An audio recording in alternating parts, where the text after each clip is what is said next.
After work, people were flocking down to the MCG, might be still doing that. Chris Judd would love to see his side win against one of the big sides in the competition. Last year they struggled against top sides, and that really brought them undone. But you get the feeling they're a better team now. We'll find out very shortly. Collingwood, after a slow start. Good to see Wood back.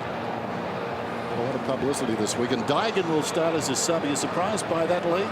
Oh, not really. I think he's obviously a bit short of a gallop. First time that he's actually played at senior level this year, so giving him a bit of a kickstart off the bench, pretty logical. Well, if you're scoring the fight at home, it's all about the midfield, according to all the experts this week. And why not? Probably as good a group as you'll see in combat this season. They go deep, particularly Collingwood. One of those things, Dennis, that you think that it's hard to think one midfield's going to dominate the other one. To me, the game's going to be won at the extremities. Can Carlton, they've marked the ball 37 times in the first 2 weeks, Collingwood 25. That can, if they can do that again, they will win. But whether Cloak and Wade, who can play best out of those particular centre-half forwards, I think is really critical. And the spread, Lee. I think Carlton in their 2 games so far have had 12 goal scorers on both occasions. That has been typically a great strength of Collingwood, but not so far this year. Well, we have a look. We spoke about the Wade and Cloak. I mean, Wade has actually done as well as Cloak in the first 2 weeks. Taken 10, averaging 10 marks. Cloak is averaging 7. They're both going to be critical. Umpire Donlan's got the footy. Friday night football. What a clutch of great games we've had recently. And this is right near the top of the bill. Not a great bounce to start proceedings. Jolly unloads, moves at about 10 metres, taken by Scotland, looking for Cruiser. Cruiser does well, knocks at about 15 metres. Murphy over the football, an early touch. Gibbs right on the wing. Loops a hand pass over the top. Carazzo back to Murphy. Murphy takes something off the kick too much, as it turned out. Swan in the road. So the midfielders playing amongst themselves just for the minute. The kick goes to the outer side. Well done by Dawes. Knocked it down. Comes across towards Sidebottom. Sidebottom trying to go back to Dawes, and the ball bounces out of bounds. See Laidler just on Dawes there. Woods actually started for us. He's now just pushed into the ruck. So starting with the 3 tall timber targets, the Collingwood Magpies with Wood, Dawes and obviously Cloak. And Beams started on Yaron, so maybe that defensive forward role. Ball got an interesting record against Carlton Ball. So Cruiser to Judd to centre wing. Good one-on-one there. Waite and Reid, and that ball out of play. It's interesting, Collingwood playing that extra real tall. He's coming upfield a little bit now, so they're going to have to mark the ball because they're going to be a bit slow at ground level as a group. So Cruiser at the back of Jolly. And then Judd hands and knees. Whipped it out to Scotland. Well played, Scotland. Gibbs got a bit of a knee to it in the end. Jolly on the up, Swan. And that kick marked by Dawes. No, well, I looked the mark. Laidler belted it away at the end. And then Dawes in very heavy traffic. Murphy couldn't get free. Jolly, Judd sweeps it to Garland. Good man to get it. 45 metres out. Kicks the ball to the top of the goal square. Bouncing ball. Garland fixes his own footy almost. Ball ricochets. Robinson, Scotland. Good tackle. Swan to get on the end of it on the up to O'Brien. O'Brien has a missed kick. Wait, handball. It's very heavy going here. And it will be a ball up 20 metres out from Carlton's goal. Great spread of potential goal kickers, Carlton. What that also means is they've got good small to medium sides who can then put on extreme forward pressure. Isn't that typical footy of 2000? About 12 players touched the footy and not one disposal amongst them. Hampson knocked it down. Judd, who started brilliantly. 3 of their 15 possessions so far. He's over the football again. He's been in the thick of the action.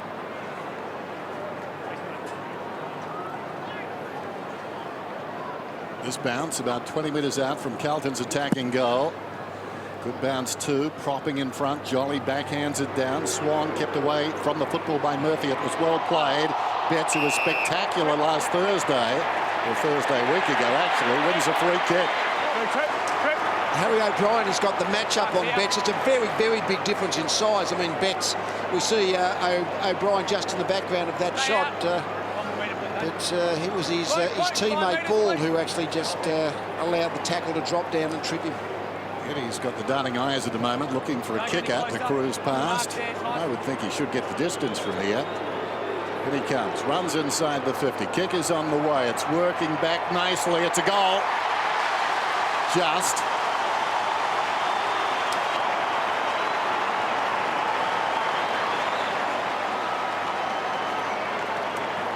Well, no surprise that Betts is an early goal kicker. He's had 5 goals now, and this is his 3rd match for the season. Interesting that Nathan Buckley talked to Tom about intensity in this first quarter. Well, we're seeing that from both teams, not just one so far. Just see the tackle here, Luke Ball just slipping down. There's been a lot of talk in footy circles around the other way, the tackle that slips over the shoulder, but the technique becomes just as important because obviously if you don't implement it, you can trip a player. So Jolly goes early. Judd, as Dennis said, great start. Cruiser got it down to him. Waite takes it on his chest in the end. Did a great job there, Waite. He kept Reed out of it. It's in good form. Waite is good in the air, but he just knew to push his body back. Well, that's a sloppy kick because he was almost within range, you would have thought. He would have kicked from the 50-metre line. I'm surprised he didn't have a go at it. It's about where Betts was, just about, isn't it, in terms of the distance. So Maxwell has got the job on Robinson early. Now Murphy, back to Gibbs, and then Gibbs off for Stepchie Judd, who's got a record against Collingwood. Just calm down. He's got a record against everyone, Judd, but he has, in the last 6 times he's played against Collingwood, he's been best on the ground, Brownlow-wise, on 3 occasions, and in 2 of those they lost Carlton. So he has had a fantastic strike rate against the black and white. Of course, he debuted against them as a West Coast Eagle a long time ago. 10 seasons back, or in 202. Judd again in there. Laidler did well. Wellingham down low. Good to see him back at this level. That ball not coming out yet. Still contested hard. Wellingham having 2nd and 3rd cracks. Still not coming out. It's a hot footy. Yep. Contested possessions there. Here's the hit from Thomas that wasn't picked up. And the umpire, I think, adjudicated it really well. Just said, settle it down. Good stuff. I know we're jumping on the Judd bandwagon, but last week just 2 possessions in the first quarter. He's had 5 of 22 to the moment. Murphy's kick goes out of bounds on the full. Started well, Nick Maxwell, setting up defensively, the loose man behind the plate. Good to see him back too. He drives it out towards right half back. Goldsack better get this because he's outnumbered. It's still 3 on 2. Socket off the ground in desperation there by Shaw. Back to the wing. Tui's got it at close quarters. We're looking for Gibbs. Wood, Swan to half forward and Cloak. The solo peels off. Cloak initially spilt the mark. The solo is on, but he's run a lot wider now. Had it been taken cleanly, he was a chance there. Once this ball goes to ground, the solo is still running. He's covered about 20 metres by my reckoning. Good tap by Jolly over the back. Curnow. Gee, that was ironic, wasn't it? Cloak, the best mark in the competition, dropping that one. Got to keep your eyes on the ball, don't you? Even when you're the very best. Scotland, that's a poor kick. Thanks, Sean. Straight to Keefe. Backtracks to Reid. He'll be a key, Reid. I mean, Lee talking about the centre-half forwards tonight. Waite and Cloak at the either end. Well, Reid will get the job on Waite for most of the night. Side bottom to Ball. What about this Ball record? He's never lost to Collingwood. To Carlton, I should say. Played them 50 metres. Played them 14 times and won all ball when he's been against them either as a Saint or a Magpie. That was Betts coming into that protected area from behind. He basically wanted to get on the man of the mark, but he's got a 5-metre corridor either side of the kicker. Goes to Jolly. Well done, Cruiser. And then Fasolo stood up really well on the tackle. Beams gets it back from Blair. Good kick, Beams. Just missing. It's important to take your chances, particularly when you're playing a defensive attacking role on a player like Yarran. When you get that opportunity to get scoreboard impact, make sure you nail it. I think Robinson's doing the same on Maxwell. Both sides have decided to have a forward to give a little bit of attention to the opposition's key defensive Simpson runner. all the way across to Jamison, to Yarran. Yarran searching kick. They're in now. Robinson, the run of Lucas. Nobody up ahead, so he has to check. Goes wide to Waite. Waite, though, a question of accuracy. Kicks. They've gone coast to coast. Wonderful.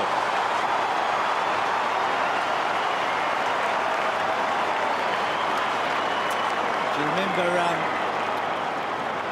against Hawthorn, Hawthorn's ability to score against Collingwood from kick-ins was a real feature of that game a couple of weeks ago, and Collingwood have struggled in that area. Obviously against the Hawks they did, and that's a great start for Carlton from a transition, as Dennis said, coast to coast, one end to the other, and Waite finishing with a beauty.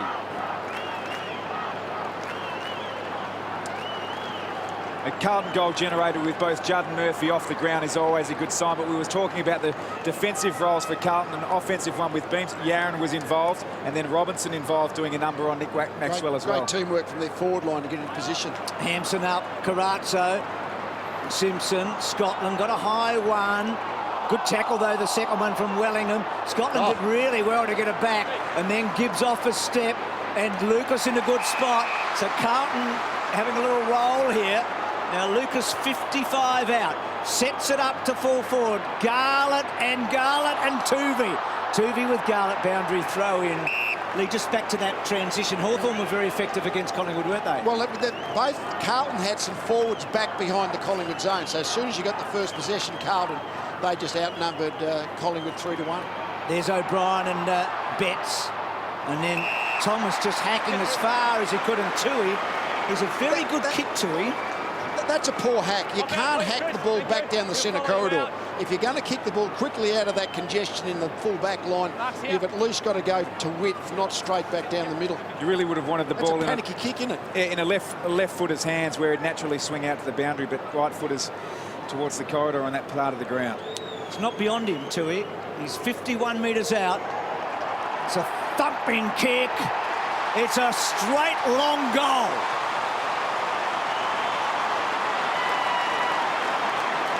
Mick and Dennis, Tui and Hanley are two of the best Irish kicks I've seen in the AFL, don't you?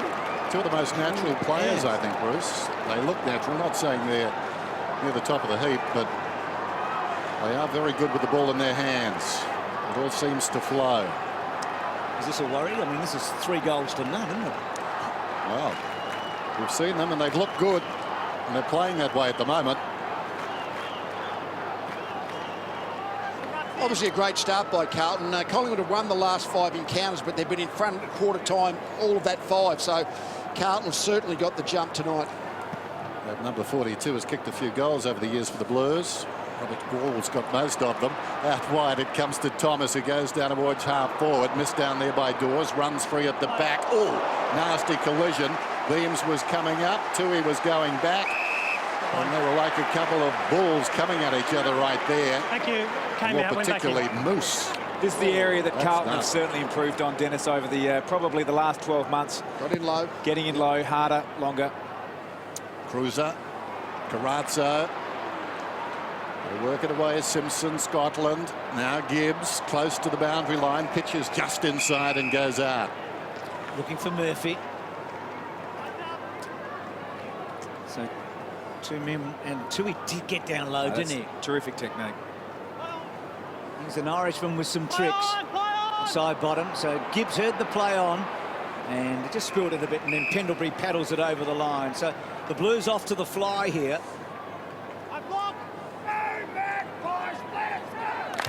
It is a big crowd now. It has built up.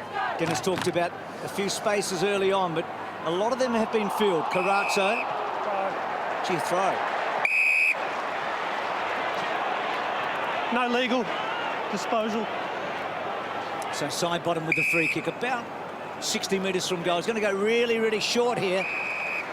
Good hands from Beams. Zach. Thank you. Yep. So Beams has had the 1 shot on goal for Collingwood tonight. It was a pretty good attempt. A snap. Just fell away last year, Beams. So let's have a look here. Did he get it? Yeah, that's the throw. Arms pin. Good kick for goal, Beams. He's got a good record against the Blues. He kicked 3 in 2010 in round 18, but he averages a goal and a half a match against Carlton. Good kick. He's slotted it home. Collingwood needed it, so he's got all Collingwood scores so far.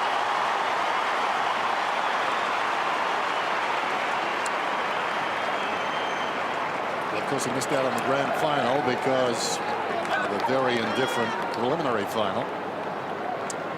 And keen to make his mark again. A couple of players like that tonight for Collingwood. Wellingham's another. coming back after a club suspension. These Beams boys can play. We saw his brother Clay a couple of weeks back.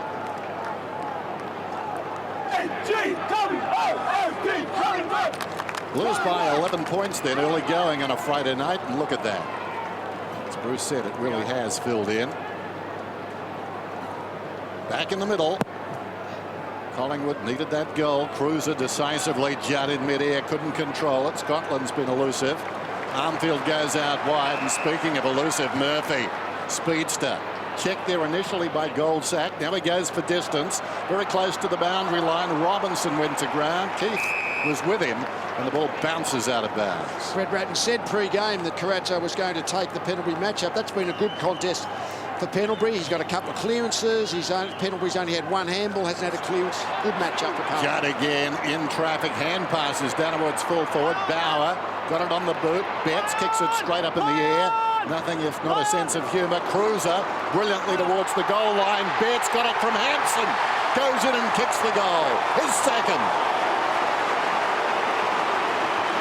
Just seeing the real potent work of Carlton in around a stoppage situation. They're dominating contested possession at the moment, Lee. It's 24 to 10. And they're getting Collingwood on the spread. The fact that Murphy started in the centre square, but he was the extra player out on the wing when the ball went out there.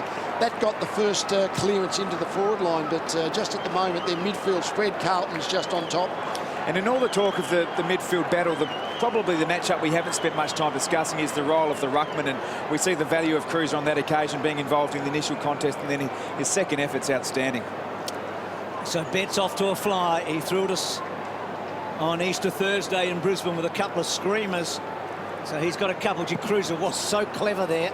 He sized it up. Hampson stands his ground. Murphy to Tui. So Carlton winning the clearances. Reid. Maxwell back to O'Brien. Garlick quickly on him. Good kick, O'Brien to Clark. Well played. So Marty Clark, another of the Irishmen out there tonight. Little chip to Tuvey. So it's been an unsettling start for Collingwood. Conceded 4 goals in the opening term. Clearances 5-1 Carlton's way. That kind of ascendancy is going to give their scoreboard, their forward line, an absolute field day. So Fasolo, neat kick, gets it to about 50. Henderson got back. Judd. Oh, gee, did well there, Judd. Wellingham couldn't put the tackle on. Cruiser. And then quickly on Cruiser, off a step. Carlton have got a chance here, but O'Brien, it wasn't a great kick, and Harry read it really well at the back. In the back pocket then, just pops it wide. Maxwell is it left half back. 24 to 7. O'Brien. So Collingwood intent here. Just taking a bit of sting out of the game. Keith takes a while. Garland almost got there. Not a good kick. I think Robinson will get a free kick. Gee, that chase by Garland, that speed to actually 30 metres, and he's still got the pressure on Keith. Well, timely hand there from Thomas, deflected the ball. Blair, well done. Good stuff by Ball. Gave it across to Clark. It comes back towards Ball there from Swan. It was a Tuvey in the midst of that. And we've got a ball up. Interesting. Alan Tuvey debuted 5 years ago on Friday the 13th against Richmond. He hasn't blinked since. This ball about 60 metres out. Won by Hampson. Murphy, clever. With a path of weight, running out of space, it's out of bounds. Tim, what have you got for us down there? Heard Brad Ratton talking during the week about one position players. He said that's out at Carlton from now on. You've got to be flexible. Armfield started as a forward. Now he's actually playing as a defender on Pendlebury when Pendlebury went out of the midfield and started playing forward. So that's been demonstrated clearly here tonight how flexible they've become, Carlton. It was interesting that Corazzo didn't come out of the midfield for Pendlebury. You always thought Pendlebury's height in the forward line would trouble Corazzo, but Carlton aren't going to allow that strength to take place. Just one handball for Pendlebury so far. He averages 30 a match. Good kick out of the back. Now Keith. Cruiser will corral him here. And Keith doesn't panic. That's a good kick, actually. And Fasolo's got really good hands. I must say, Pendlebury and Armfield, that's not a good one for Carlton, though. Fasolo got it on to Wood, to Tuvey. Deep kick. Armfield got across. He did well in the second effort, Armfield. He cleans up Judd. But They were in the same deal with Kennedy. He might have hurt himself here, Armfield. Well, Armfield had the match up on penalty. I thought, well, the ball's in the air. Pendlebury's height's going to matter, but at ground level, Armfield just went at it. His knee. Yeah, he's done some damage here. Just watch the plant knee here. There it is. It's not the contact, it's actually the pivot of the knee. Dear, dear. So they're a man down the Blues at the moment. Gibbs. Beautiful to see that. Just singing his praises, Armfield. Is it a stretcher? Here.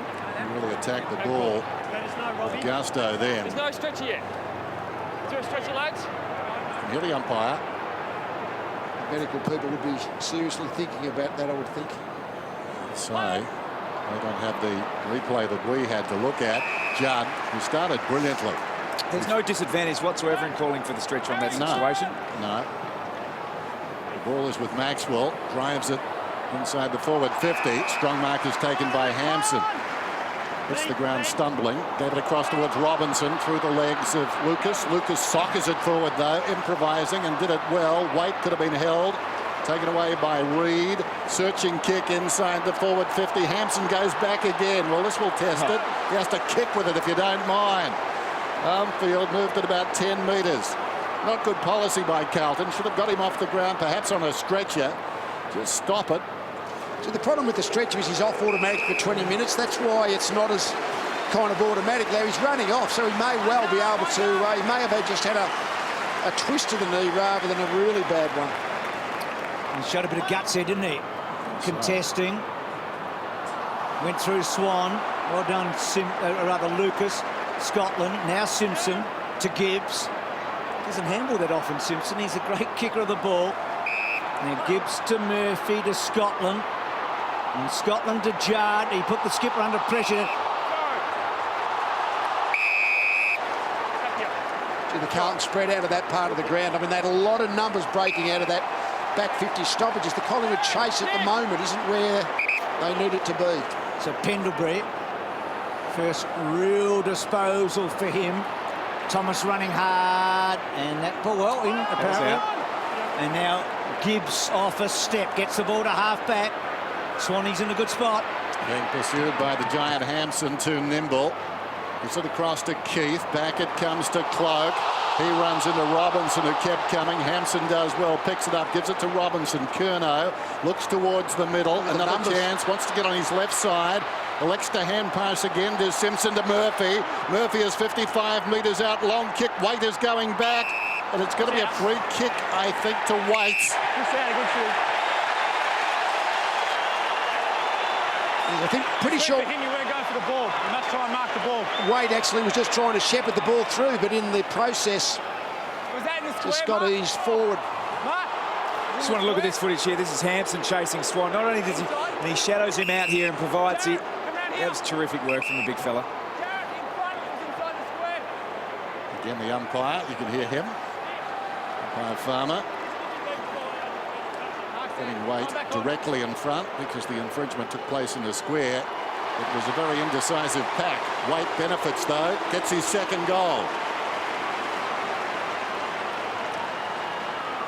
Lee talked about Waite being a match for Cloak in the first 2 weeks. Well, he's now kicked 8 goals, Waite. His stats last Friday night were just so impressive. I mean, we sort of overlooked him a bit. It was actually on the Thursday night because Judd and Murphy were so good. I think Waite finished up with about 20 disposals and 5 goals as a key forward, which is pretty remarkable in itself, and all those contested marks forward. So alarm bells, I reckon, for Collingwood here. I mean, they're just opening them up so quickly, Carlton, aren't they? The spread and the pace.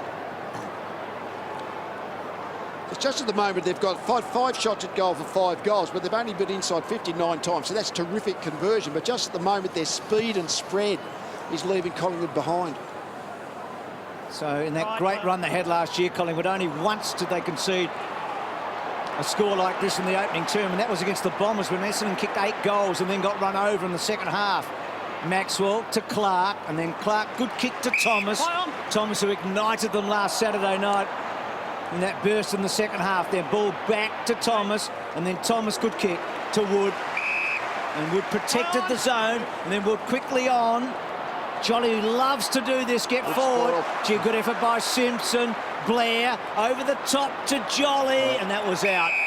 Would have been better the other way. Jolly to Blair, I think. That was terrific by Simpson. I mean, really, Jolly's probably got 15 centimetres on him, but he just pushed his body in, just made sure he affected the spoil. Well done. He was a nuisance, wasn't he?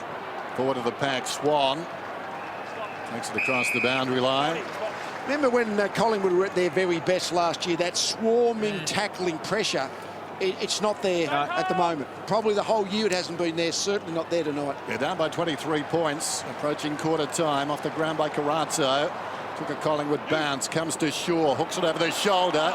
Good fist in there by Yaron, timely one. Took the ball right off the chest of Beams, dug out of there. I think it was Ball. Now Beams turns around, sends it long downwards. Full forward in Cloak.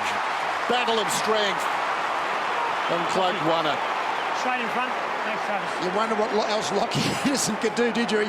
He sort of had the body contact, but he's just so strong. Maybe Henderson had to sort of really go for the ball a little bit rather than just be totally conscious of Cloak's body. Another goal they need. Cloak directly in front, slots it.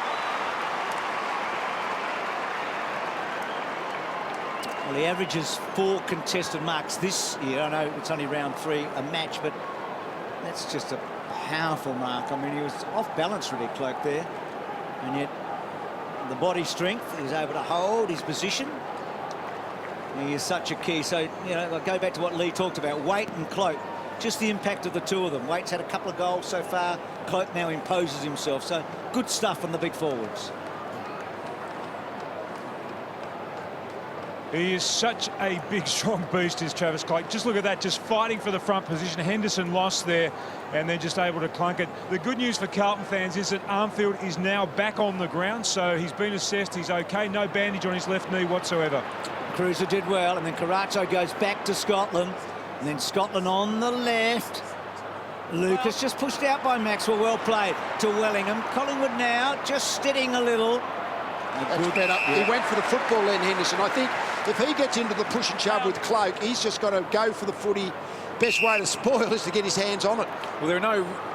Sorry, I should say very few key defenders who can go one-on-one with Cloak, and you rely on, in this case for Carlton, the Laidler or a Dygan who's the sub to come in and help out. But pound for pound, he's holding his own, Henderson. Scotland from Laidler. That slow-mo of Cloak. I mean, Carey at his best would have been proud of a mark like that. That's how strong it was. Judd, centre wing.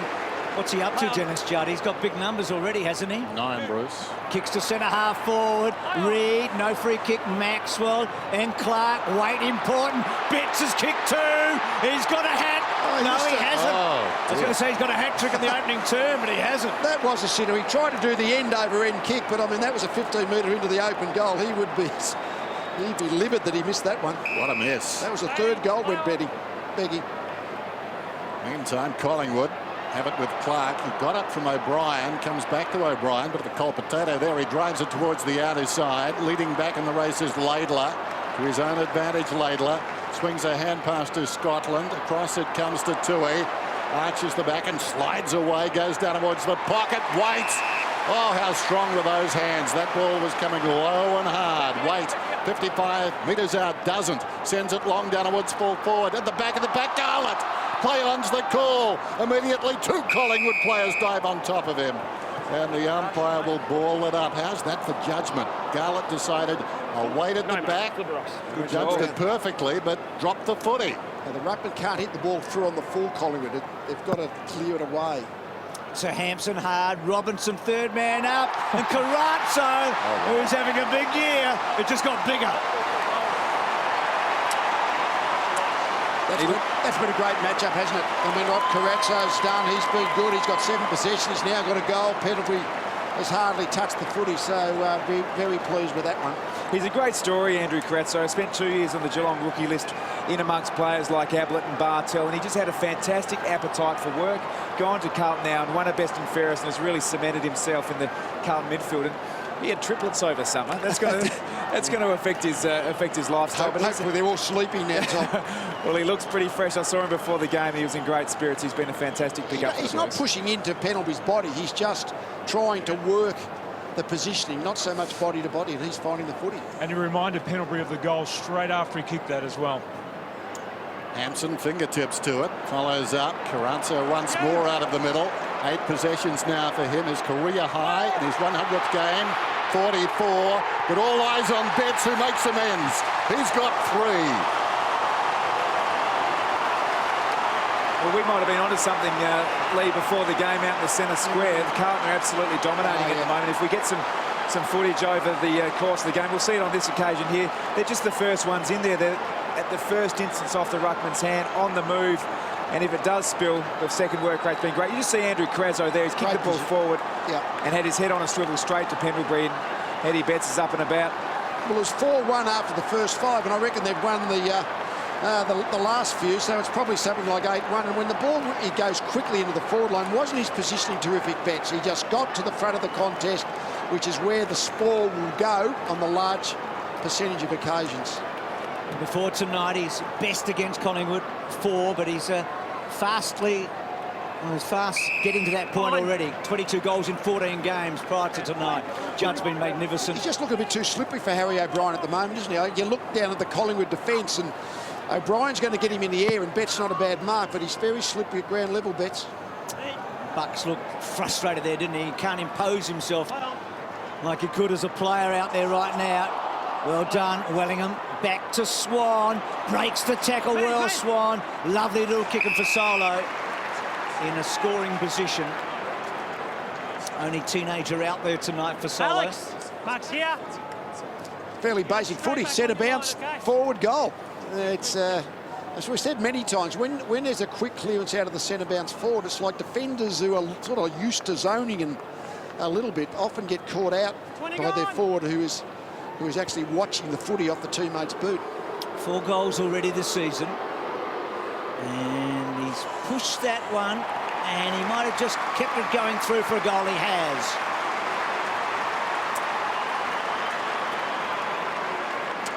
Collingwood get another goal that they desperately needed. They've got that goal quite often tonight when they've been trying to cling on. All the brilliance has been with Carlton. For Solo, normally a sharpshooter, under pressure there, just pushing it to the right, but it was good enough. You saw Nathan Buckley down on the boundary, very anxious to get out there and talk to his players. Clearly, they're not going as hard as the Blues. Well, Nathan Buckley down on the bench at the moment. He's been down there for probably the past 5 minutes. I spoke to him just before the game. He had a really strong, steely resolve about him. Held the Pies in the room for a bit longer. I think he's going to have a fair talking to at quarter time. Out of the middle, Jolly got it down to Ball. It wasn't a good bounce. Ball kicks it down towards half forward. Socket off the deck there by Gibbs, and it runs across the boundary. At left half forward for Collingwood. They're certainly taking the chances. Carlton kicked 7 goals, 1 been really accurate, but it's actually when a team sort of blitzes you, kicks 7 goals in a quarter.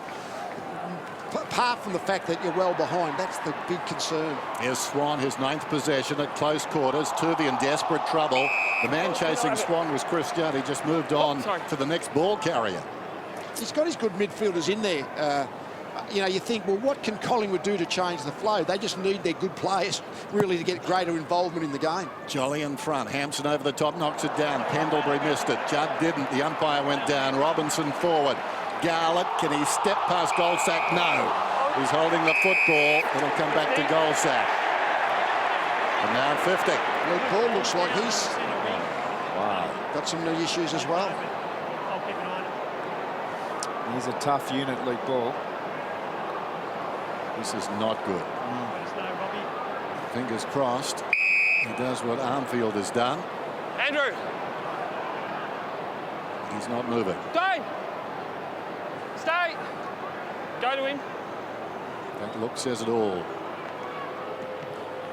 Meantime, Goldsack sends a long bomb towards full forward. No one touched the foot. He bounces very high. Thomas, that was interesting. Comes to Beams under pressure.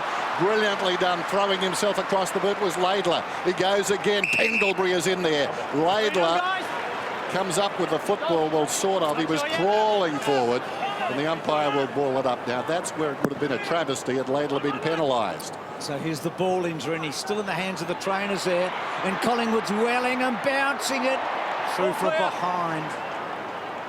So Ball now on his feet, but you can see that he's in a lot of trouble. It'd be freakish if both those what seemingly were nasty knee injuries end up being basically nothing. So we'll hope that there is a 2 out of 2. Well, they're a player down right now, Carlton. They're the best at scoring from kick-ins, so they might be able to exploit this 17-man defence of the Pies. So Keefe on Waite. Reed's been off the ground, I think, for a bit. High ball by Clark.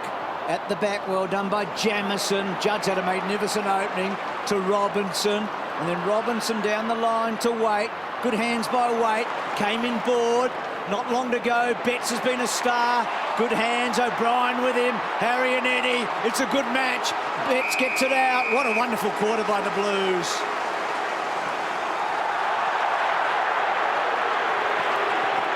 Pulsating stuff. Ball, a big story in the opening term. Armfield back on.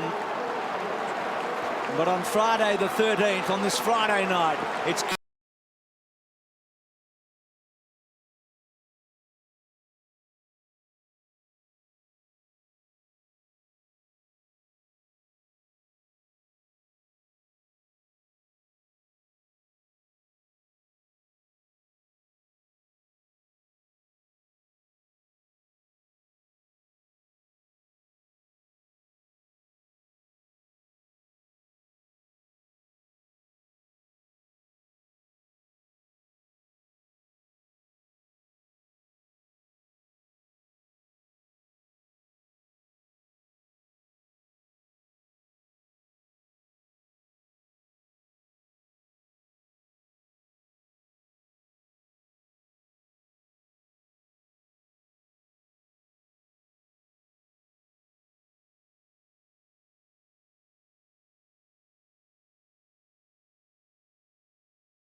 conversation between Goldsack and Gibbs there. Goldsack smiling, Gibbs not returning the smile. So the Magpies get back into this. Midway through that term, that looked highly likely. Judd swings a hand pass intended for Scotland to their best players. Hacked out of midair there by Shaw. Advantage is paid. Dawes just releases the football back to Shaw. Practices like a boundary umpire. Gives it to Sidebottom. Sidebottom short towards the 50. Awkward half volley down there. Coming to meet the ball was Cloak. Couldn't do much with it. Taking it out of bounds is Henderson. Just change it up. Pendlebury started out of the centre square. He might not be there for long, but I guess they decided just to change it up. Not working in there at this point. Dygan sitting back. He's a luxury. The ace in the hole for Carlton. The sub. Judd got it from Hampson. Stolen away by Wellingham. High ball down towards full forward. Some jostling down there. Henderson did well. Arriving quickly, Sinclair rarely called his name. And he kicks it out of bounds on the full. Started as a sub. Sinclair came on for Reid. So Carlton with all the edge here. You feel they've got the scoreboard advantage. Collingwood down to 20 men. Their rotations will be tested. Their key defenders out, and also Tarrant and Brown obviously not playing. So Yaron, with that great pace that he has, just do a one-on-one. You'd back O'Brien here.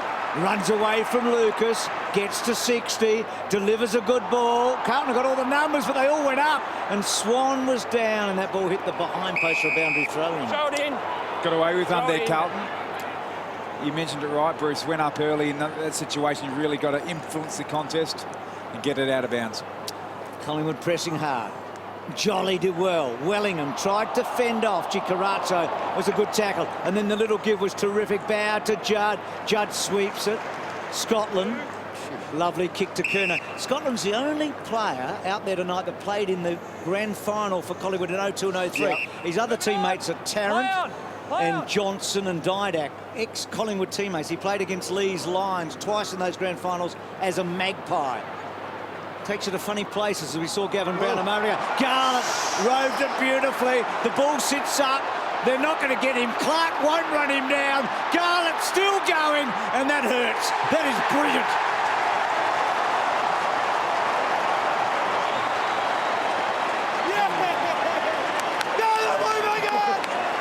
Sometimes wonder in that situation whether you've just got to peel off and go to the man with the footy.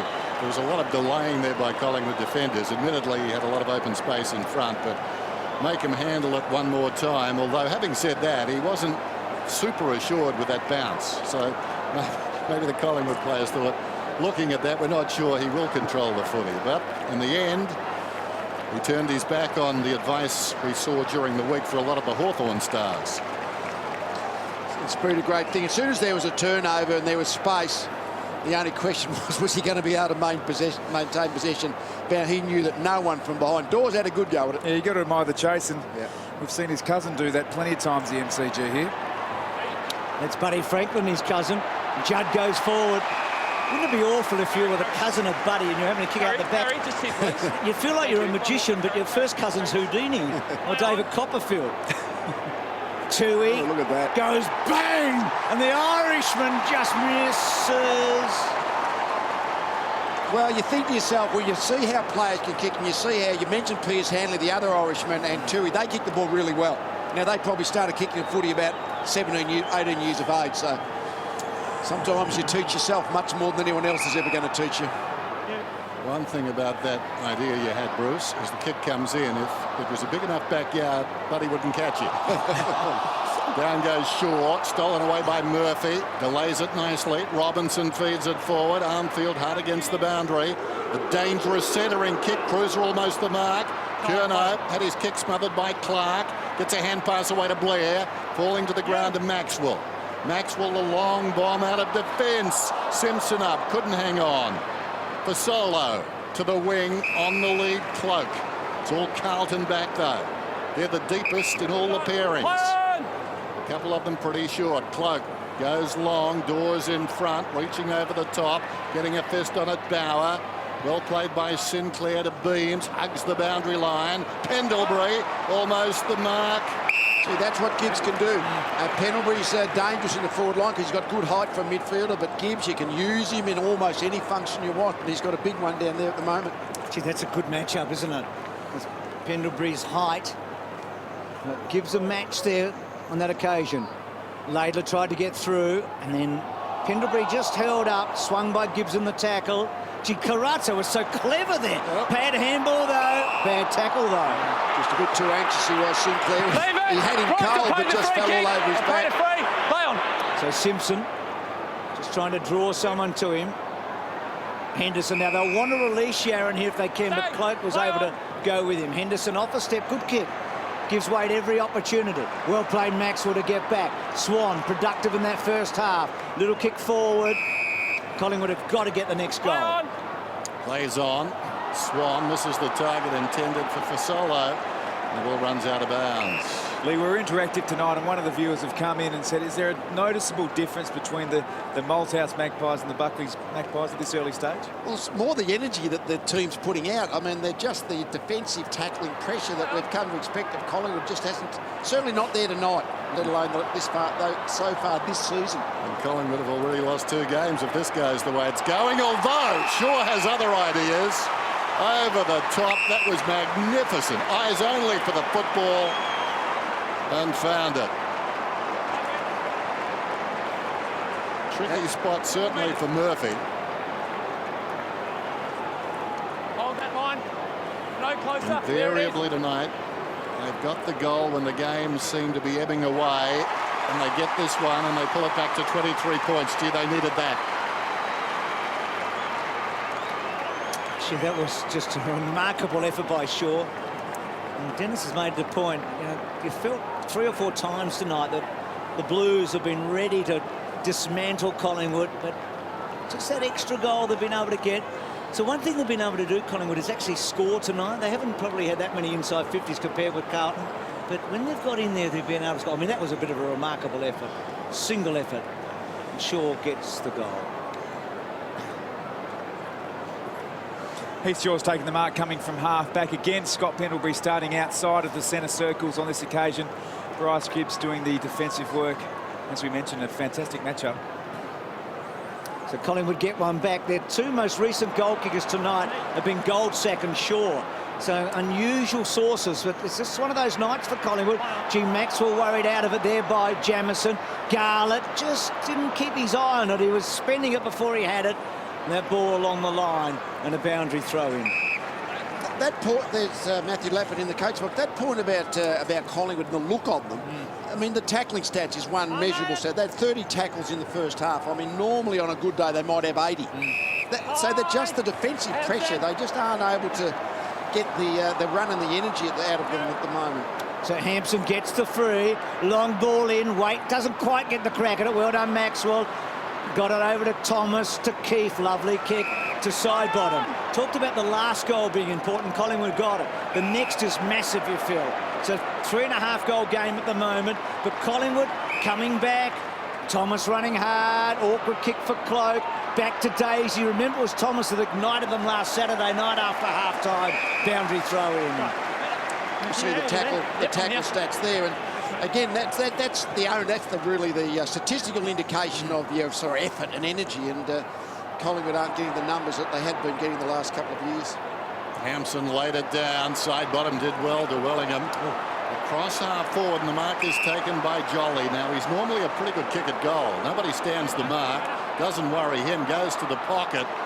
Well, not sure about that either. That is a tight angle for Dawes. Well, that was really confusing there. Barrett he's caught in no man's land. You just see him there. He's actually trying to work out whether he should have gone to Jolly in the first place, and then surely should have had the awareness to know that Dawes was behind him. Somehow or other, there was 3 Collingwood players to 1 Carlton defender in that part of the field. Someone got messed up in the defensive matchups by Carlton. But given Bauer's confusion, Jolly could have run at him and probably kicked from about 40 metres out. Well, as it is, Dawes misses. Bauer just had to commit to 1. At least, make Collingwood force an error as opposed to give it away. Yeah, well, normally you'd give away the man on the angle, wouldn't you, deep in the pocket? No doubt. He sort of got trapped in no man's land. Here's Tui, like him a lot. which is almost a guarantee he'll do something foolish here as he kicks straight down the middle. In from the side, Cruiser just helps the ball on its way. Lucas ditto, and those back leads from those speedsters. Here we go again. We've seen this before. Garlett. Oh, hit the post halfway up. He should have kicked it. When they take off, it's like a track meet, isn't it? Marty Clark was on his back when he went into the open goal. He was on his back again. He thought, oh, well, I'm in trouble here. Well, they're best at it, Carlton, scoring from their goals. And it's a pretty predictable play, to be honest. A long kick down. Just need to be goal side as a defender on that occasion. What they've done, more and more sides are doing it on the kick-ins, is holding forwards back. Yeah. So if you can get the ball through the middle of the ground, you usually have a forward 50 player that has got no opponent. Carlton at the moment of Jamaica up there, and Collingwood or Australia in the relay. Judd, and now getting down low, Robinson, Curnow, Wellingham, Cruiser brilliantly, just barges. Well done, Wellingham though. Now with Wood, and Wood squeezes it out. Good effort there in the front by Fasolo. Tui again got down low. Remember that first quarter? Well played to Murphy. Good in heavy traffic normally, and then Clark boundary throw in. Coming through Tui, isn't he? Yeah, he's coming through. He's becoming a good player. The basic skills of the game. We've commented on how well he kicks the ball, but his positioning into a contest, sliding in, yeah, outstanding. And that lady's cheek was Dennis, and I thought for a moment, then I looked at it was so did I. Number 27 for Armfield. I thought for a moment, your fame is spreading. Well played, Blair. I knew I wasn't number 27, Bruce, so it ended quickly for me. Here's Scotland taken down by Dawes, who somehow wrested the ball from him. Gower knocks it back in there, and we'll have a ball up. 29, Dennis? 23, the sexiest number in sport. You know that? Yeah, absolutely. It's all over the world Michael now. Jordan, Michael Clark. I might have been the first, actually. Dennis Cometti. Unsexy then. They gave it to Schmoes. Murphy tries to get through the pack. He's got it now, flicks a hand pass away. There's no Schmo. He puts it out in front of number 27, did Judd. Armfield dragged down, high ball floats inside the forward 50. Waite hit the ball hard, knocks it outside the 50, wheels around deliberately, places onto the boot. Curnow with a bit of time, and Betts this time hangs on. How long can Collingwood hold? It's a clever kick by Curnow. A lot of players in that situation will just blaze away and kick the long point. Just drop the eyes. Waite's been fantastic, presents all day. Clever kick also from Waite, doesn't quite hit the target. But just watch Curnow here, sums up the situation, just pulls the kick at the last minute. I would say about Waite, I reckon Franklin is the only key position player who's more agile. Yep. He's very agile at ground level. Margin of 23 then. That's 22 at half-time. Betts kicks accurately. He's got 4 now. Gotta say, he's in some of the best form of his career. Those marks last week so dangerous on the forward line again. Well suited to the wide expanses of the MCG. Curnow was very clever. A very deliberate kick going in. And now Collingwood find themselves again trailing by close to 5 goals. You just wonder how many times they can keep coming back. The next goal vital in the context of this game. So what a night in Melbourne. Massive crowd at the MCG. The two great rivals in Australian footy going hard at it. And a team that hasn't beaten the other for a fair while has a big edge at the moment. Betts with 4 equals his best ever against Collingwood. Judd has been magnificent. Kicks the ball to half forward. Jamieson and Maxwell. Jamieson gets back. Oh, this will hurt. But he doesn't kick the goal. Thought he was a forward. Yep, the check side misses the check side kick. But he's only kicked Jamieson on. How many games has he played? He's played 72, and he's only kicked 1 goal in his career, Jamieson. So the chances are that he gets a bag tonight are probably thin. Dawes. Judd got him for a bit. Dawes' handball under pressure, and a boundary throw in. It's hard to see Collingwood getting back, isn't it? Yeah, no, they just look like that, except they're still blunted, largely blunted Carlton scoring. They've only scored 4 goals since quarter time. Carrazzo emerges with the football to Gibbs. Back to Carrazzo. Loops it over the top. Scotland. Gets clear. What a beautiful kick. Oh, missed by Garlett. They do some strange things, those two little forwards. Exciting, but they make even the Regulation exciting and sometimes downright disappointing for their fans. Here's Cloak on the wing, searching kick inside the forward 50. Gibbs. Oh, what a terrific mark. Needs to be precise with the kick. Gets it there in time. Simpson across half back. Running hard for him on the far side is Jamison. Well, that was too easy. Maxwell, I think, is feeling the pinch. He just ran away from Maxwell there. Both Jamison and Maxwell playing their first AFL games this season, but I think Jamison's probably had a bit more in the VFL than Maxie. Yeah. So Keefe had a win there. Back to Thomas. Daisy's been okay, but he hasn't been great, and they need someone to be great right now. Kicks the ball into the centre to Swan. Had a very good first half. Goes back to Pendlebury. We know he's been quiet tonight, but we know what a champion he is. And now side bottom loading up with a long ball. Well done at the back by Laidler. I reckon there is a real Gavin Brown stamp on the Carlton defence at the moment. We saw Gibbs outmark, I think it was Swan before. The work Laidler did on Jolly, a much stronger opponent. Good effort by Cloak there. Curnow going back. He's been good Laidler like that, isn't he? He can play on a medium sizer, but he's sort of not out of his depth in those marking contests against tall players. Clean possession to Jolly. Ball taken across the line by Sinclair. Speak about Jeremy Laidler. Was mentored by Darren Milburn for years at Geelong for the 4 years that he was there, and a lot of one-on-one work with Darren. Judd camped in front of the pack. Wellingham. Judd was his idol. Well, he decided to hand pass, then got a boot to it. Judd, his idol, takes him across the boundary line. Straight along Laidlaw, he'd probably be a regular part of their back six now. Yeah, he would be. Well, he popped his knee, didn't he? Dislocated it in the NAB Cup against a big man, Minson, body to body, and that's his role. He just battled again there down in the goal square against a taller opponent. That requires a bit of stability down there with those knees. We've got a ball up 45 metres out. 75 plays 47. Last man up is Shaw. Judd, who started on fire tonight, just hanging back off the pack. Pendlebury, who started very slowly, working his way back into it. Untidy kick from Bauer, goes out of bounds on the full. That was a get the ball out of my area kick, wasn't it? It was get the ball out of my area. So here's Clark. Just pops it over the top, and Eddie takes the mark. He's doing it everywhere.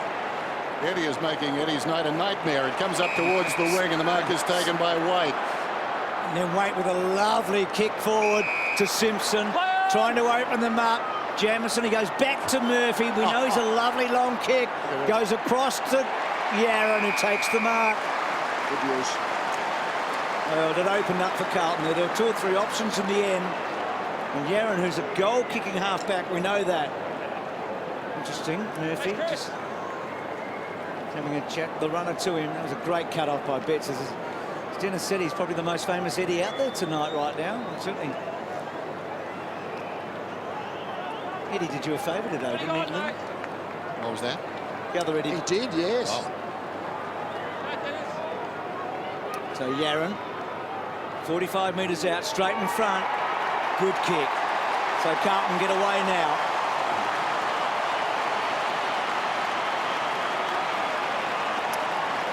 Yeah, I think he might have come up with a ticket or two that's made Lee's life even better.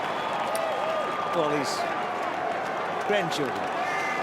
All good stuff. All good stuff.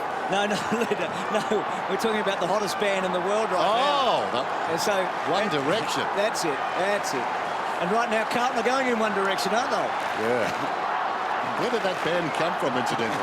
Out of the blue. Just see Luke Ball there on the boundary, tracksuit on, obviously not coming on back in this game, and just really compounds the problem for Collingwood. They look out on their feet, and certainly rotations will be down. 81 plays 47. Hampson on the way down. Fingertips to it.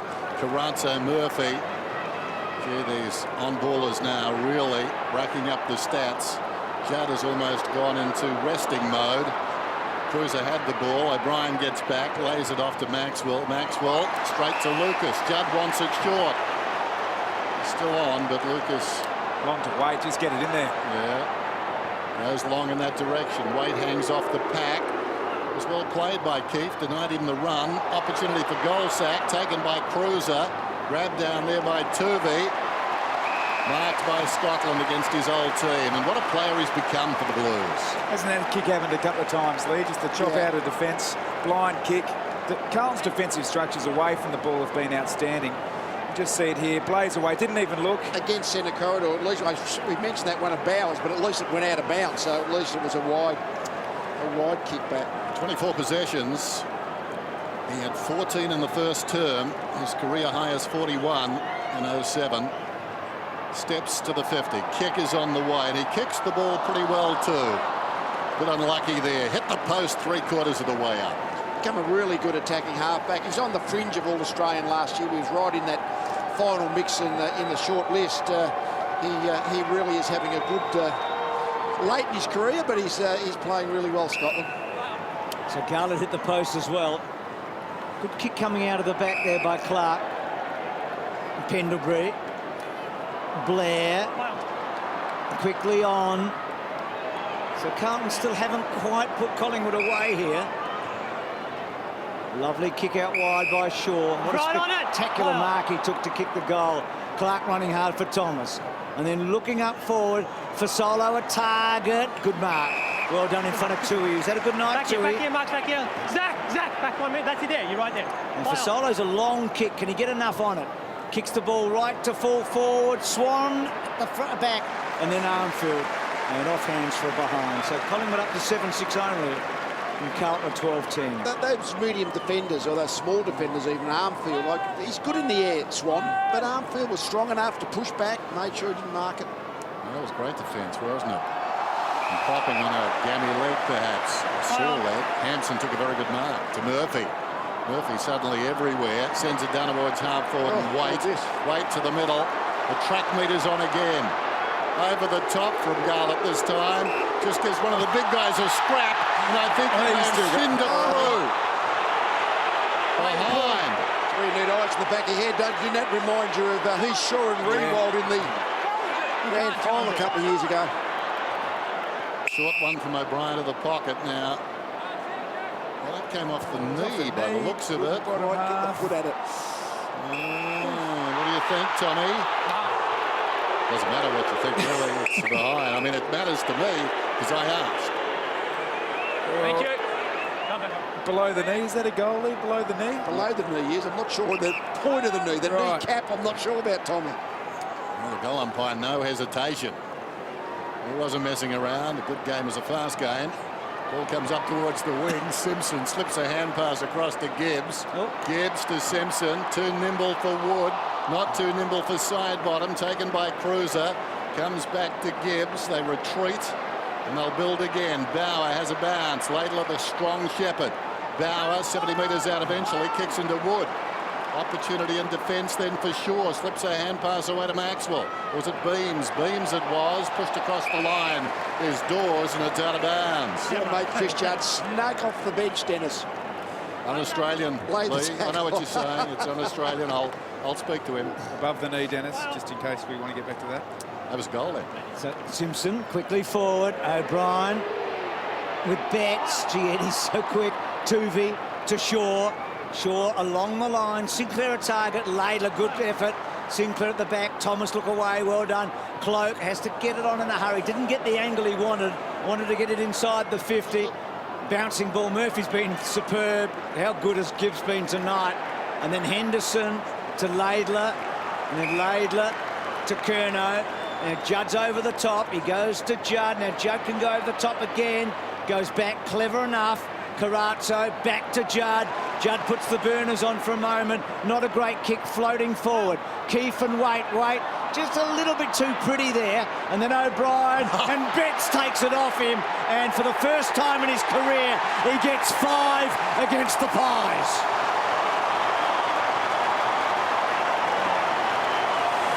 Well, they're being run ragged down there now. The little guys are just finding space. Dennis, is he? I mean, for many years, Milne's probably been the #1 small forward in the game. 52 goals. I know we've had Lacroix and Popley. He's probably just about the #1 small forward in the game now. I tell you what, Bruce, he is tonight. Yeah, he is tonight. Yeah, I'm that sort of guy. I'm for the moment. Yeah, let's He'll jump do on me board. right now. He's just been too slippery for Harry O'Brien at ground. When Mick Moldhouse and myself put our 18s together pre-season, he liked Harry O'Brien in his best 18, but because he said he can play on all different sizes and shapes, but Betts has been just too slippery tonight. Who's your small forward right now? On the form at the moment, Betts. Yep. So if you're picking an Rioli may be still on bed of all of them, but the goal kickers, certainly Betts. Judd again getting involved, and then Scotland's long ball. Waite always a chance, and Waite's going to kick another one, and this Carlton team are flying away now.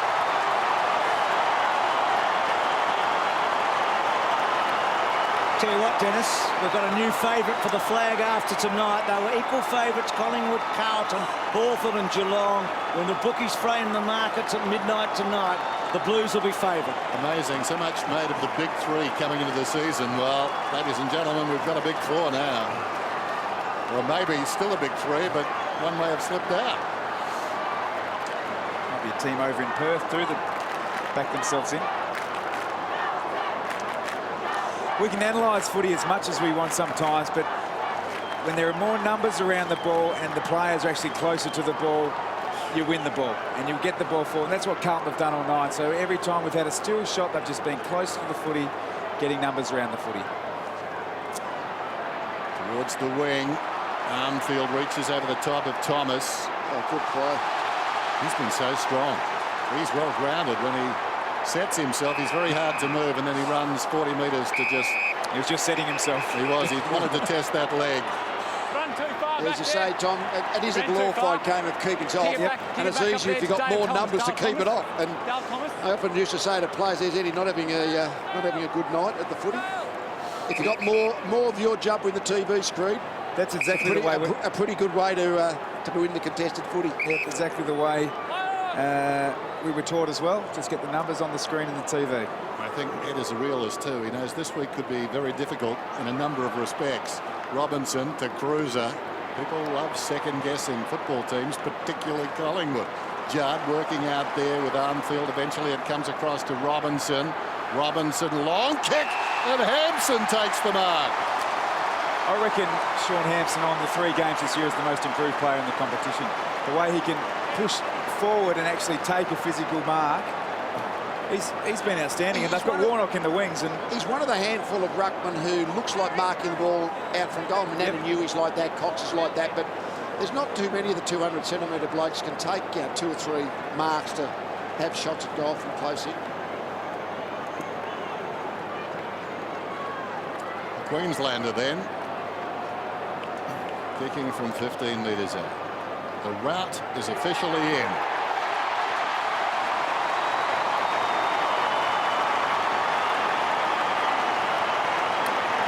I'm not suggesting for a moment that Hampson's in Otten's class, but that was one of Otten's great gifts, wasn't it? Yep. Fantastic ruckman, but when, you could rely on him maybe to kick a goal and a half a match, an important goal or 2 in a big match.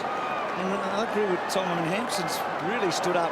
What do they do with Warnock, Bruce? I don't know, because I don't think you can play Warnock, Cruz and Hampson, and right now I don't think you have to play Warnock. I mean, Walker does have to come back, I think. Yeah. But what a lovely place to be. Hampson. Really interesting, this centre bounce. Look at the leap of Cruiser. He's just been jumping a hand higher than Jolly tonight. So the Blues get to 100 here, 101 to 48. They've absolutely blown Collingwood out of the water. Robinson out wide. And as we said, at midnight tonight, there'll be a new favourite for the flag. And they'll be wearing the blue. Pendlebury got it off Murphy. And then Sinclair. So coming tonight, Hawthorn, Collingwood, Carlton and Geelong were all at $5 to win the Premiership. Well, the point, I mean, Collingwood will get good players back, but they're now 1-2. So, they've got a bit of work to actually make sure they do finish right up in that top 4. Particularly if West Coast are going to be involved because of those home finals in September. Great tackle, and then Judd toe pokes. Ball comes out the back. Blair in the back. Mark's there. Stay out, Mark. Jamie! So Collingwood hadn't lost 2 games last year until the final round at the home and away. And remember, they had a percentage of 167. I mean, that's massive. There's sort of almost no one else in about the last 30 or 40 years that's done that. I mean, your memory goes, but I reckon they were 20 wins and 1 loss going into that match against Geelong in round 24 because of the 2 byes last year. And here they're going to be 1 and 2. And Carlton, last time they were 3-0. 1995, and they went on to win the flag, and Brett Ratton was best and fairest that year. And they had a dominating 95, and they had lost a couple of games themselves that year. To St Kilda and Sydney, who were both way out of the 8. Jolly could have almost got a free there. Cruiser comes again. It's Garland who was standing away from the pack. Gathered by Shaw, kicks inside the forward 50. Off hands, wide opportunity for Solo, and again tries to flick it out. Blair's got it, Gibbs has got him, and we're down to 17 seconds. Come on. From Collingwood's point of view, they've got half a dozen, Didak, they've got now Tarrant, their big defenders, Tarrant and Reid. They could be much better, I reckon, than they are at the moment, though. Deep in the pocket, Thomas. Gee, that's a good effort. Oh. That is a marvellous kick. Didn't expect that one. Collingwood break the run of goals. The last 5 goals had come from Collingwood's opposition. And Lee, on that point, I mean, the guys that aren't playing tonight, Ben Johnson. Yeah, he's important for them. Alan Didak, who you just wondered. Hasn't had a great year or two, but he's still much more capable, say, than young Sinclair. Yeah. If you just make a 1-for-1. And then Nathan Brown and Chris Tarrant are the 2 defenders. Yeah, and Ben Reid, of course, is not there tonight. So there's some upside, isn't there? Oh, big difference. And Nick Maxwell's only playing his first game for the year. So, I mean, there's a lot of upside in Collingwood, no doubt about that. I think the biggest thing tonight is that Pendlebury's had no impact at all, has he? I mean, a bit better this quarter, but hasn't been in the game like he normally is. So Thomas's rather remarkable goal. In fact, Collingwood have had 2 great goals in this quarter. I mean, Shaw's effort and Thomas's effort. But Carlton have just played one of the best quarters of footy they've ever played under Brett Ratton. They have put Collingwood to the sword here in the 3rd term. They were superb, and at 3/4 time, surely they have set up a match-winning lead. A lot for Bucks to think about. Friday night, Friday the 13th at the G. It's Carlton 101 to Collingwood 54.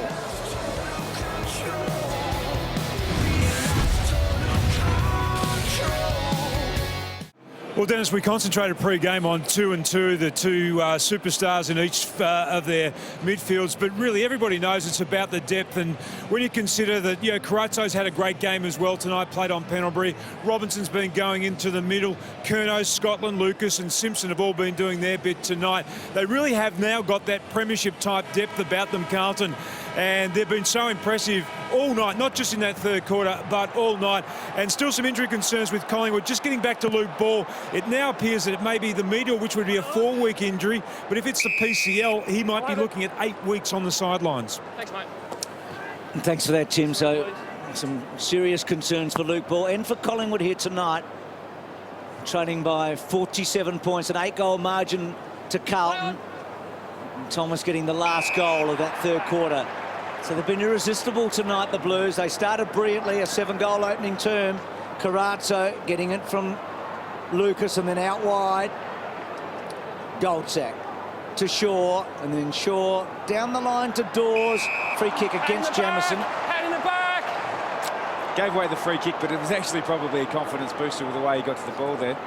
And Dawes needs a confidence booster, not Jamieson right now. He kicked 1 goal, Dawes. It was a beauty, but he just hasn't had the presence. Tui, well done. And then Cloak fending off, cleverly done to Wellingham. Didn't go far enough. Wellingham quickly onto the boot. Wood, Laidler, still with Wood. Just threw it out a bit to Swan. That's a good kick by Swan. It was going to go through, but cutting it off is Gibbs, who's just been so neat all night, and finds Simpson. So Simpson in the back half. Dangerous kick, but Yaron has had a cameo night tonight. That's not a good kick. Almost cut off by Dawes. Jamieson defended well. Over the top of Armfield. Back to Wellingham. Wellingham sweeps the handball. Dawes to Shaw. And then Shaw kicks to the top of the square. Wood and Gibbs. Oh, he's a good player, Gibbs. He can beat the bigs and he can beat the smalls. Yeah, he's good, but Wood, you've got to use your 200-centimetre height and bulk better than that against a sort of relative medium sizer. Lee, what do you think of the Wood-Jolly combination? I don't think it's working.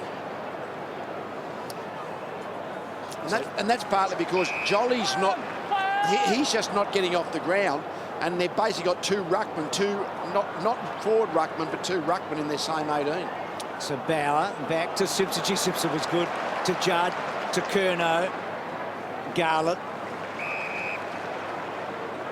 So much to like about this Carlton setup now. And Garlett with a long ball. Waite sets himself. O'Brien. Well done. Keefe around the corner. Swan used the body pretty well. Scotland got down loud. Lovely hands to Carazzo. Carazzo neat. Gets it to Bauer. Bauer's got Yaron running. Dawes knows that. Now, does Yaron take him on? No, he'll go back. Chris, Mark's here. He'll try and run around him. He may kick this all the way, Yaron. It's a good setup here. Andrew Carazzo flicking the ball out to the fat side. If you could take one lead, would you take Yaron or Heath Shaw right now for your team? I'd still take Heath Shaw, I think, right now, but Yaron is certainly getting better and better as that attacking defender. I think Shaw defends a little better. Second season cross half-back for Yaron. High, long, not quite. Maxwell, so to Swan. Swan in the back half. Down the line. Wood. Gibbs has had one victory against him. Wood juggles that one and takes them. Got to take those 10 metres out from goal. That's when they really count. Wellingham involved with Goldsack, and eventually Turvey up towards the wing. Crum there by Blair. Jabs it forward. Oh! Trying to do the right thing. Dawes copped the hip, I think, there from Thomas. Dawes tried to sort of pull out of the contest. He was coming up and could have flattened his teammate. There's our man Dygan. He's on the ground. Good to see him back to played 22 games last season, 22 of a possible 24. The two he missed because of a calf injury midway through the season. Lucas has been subbed off. So Dawes trying to do the right thing. Copped one. Over the football, Carazzo, who's been wonderful tonight. Murphy, ditto. Gibbs, almost ditto. Goes down towards half forward, and the mark is taken by Waite. Wonderful, and then there's very good. Waite. Like an Andalusian, just prances away to his left and pops it about 15 metres. Bauer to Murphy. We're just toying with Collingwood now. Got a couple of extra in there, forward 50, or in their back 50, Collingwood. That's why Carlton have to be a bit patient and try and set it up, find their way through. Henderson. Too nimble there, runs away from Wellingham. Miscues with a kick, but lacks a fortune. Betts put his ample chest in the road and took the mark. I don't think he's really confident anywhere near the 50-metre line, Eddie Betts. He sort of looks like he's about a 49-metre kick. He wanted to go there, and he almost... Harry O'Brien's on the mark, and he attempted to talk to the umpire. He's let the door open. Just what he certainly was thinking about playing on. So for number 6, goes around to his right, going for distance, hangs up, hasn't got the carry. It was online. Good mark. Maxwell in the hands. Terrific grab by the skipper. Come through the golden point post. Did his ankle pre-season. Apparently he had a pretty good pre-season up to then. So some conditioning there. He's held on pretty well. I mean, once Reid went, there was huge pressure on this defence. Fasolo misses it. And then Carazzo, who's just been so good again tonight with all the publicity coming in. Scotland got it from Simpson to Waite. It's a different cat weight, isn't he? He's an unusual, effective player. Stay, Harry! So hard to match up on I think he's a Armfield. bit of a touch player. So when he's in form, he's really good. But when things aren't going well, he can mistime his leap and mistime his hands. But at the moment, he's in good shape. They missed him last year, didn't they? There's no question about it. Gee, that's an ambitious kick to Dygan. It will come off, though, I think. Gibbs on the end of it. About 60 metres from goal. Back to Henderson. Collingwood with numbers. Henderson clever again. And then a lovely-looking kick to the top of the square. Cruiser front spot. Murphy's going to get another one. Well played, Carlton.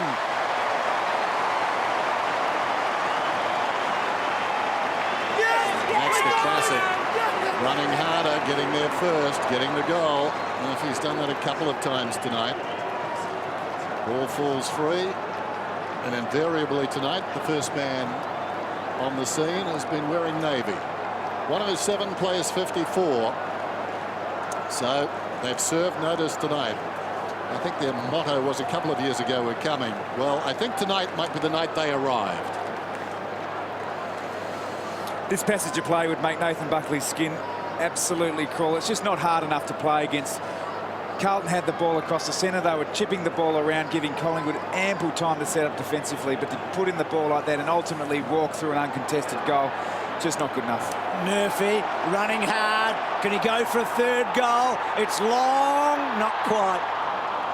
Gee, what about Cruiser a moment ago? His contest to create that for Murphy in the goal square was fantastic. We got some great ruckmen in the game, and Natanui and Cox, but Cruiser is just looking better and better as this season's wearing on, when he's really now their main ruckman. Well played, Simpson, just cutting Swan off there. And Swan with Simpson. Armfield goes back to Scotland. And Scotland to Carazzo. Two of the best players on the ground, those two. Kick inside, and Betts has just been brilliant. He's kicked 5, should have kicked probably 7, I think. This is clinical, isn't it? Yeah. Well, it's all been played in one half, isn't it? It was a little bit like Carlton Lions last week. As soon as the Lions dropped off, and that's what Collingwood have done tonight, they've got a couple of players, so they got 20 rotating against Carlton's 21, but as they're fatigued a little bit, they have just been completely demolished. So is this just a bad night for Collingwood? Do you reckon there's alarm bells already in 2012? There has to be a little bit of alarm bells, but I think as soon as the side drops off the pace, a good side can really demolish them, and Carlton are a very good side, but certainly warning bells for Collingwood. So Robinson from 50. So right now, I mean, at the start of the year, all of us would have had Collingwood in the top 4, wouldn't we? Yep. Everybody would have said Collingwood top 14. Lee, I'm looking at you. Right at the moment, they'd be the most likely of the top 5 to not be there. But, hey, it's a long way to go. They'll come back. It's early day. They'll come back, no doubt about that. But some basics need to be addressed, and that's just being harder to play against at the contest and also ultimately in the back half. Pendlebury hesitated, went back to Shaw. Here comes to Clark. Clark out against the boundary line, gives this plenty of air. Good mark, especially when you consider who was coming towards him. Beams hung on. Dygan was bearing down. So Beams just jabs it forward. It's hard to sort of see that this game is the same game we started watching about an hour and a half ago. No tempo to it at all now. Yaron, Judd, White. Men on to the outer side if he wants to use them. Now we've got... I think it was a throw, Dennis, against Yaron. Oh, okay. Out of zone, Players oblivious to all of that. So it wasn't umpire Farmer who paid it. It was an umpire out of zone. Kick goes down inside the forward 50. Big leap at the back from Jolly when the ball goes out of bounds. So really, the big forwards just haven't been productive tonight at all for Collingwood. Dawes has tried hard. Cloak has barely been seen. Full credit to Henderson. So they've got a lot of good players tonight. There's Pendlebury, Dygan. Yeah. Back to Jamison. So they're the two new blokes tonight. Henderson's been good with that little move. And then Gibbs, who reads it so well. Well played by Jamison too. Gibbs goes long. Swan takes the mark. So the Brownlow medalists from last year.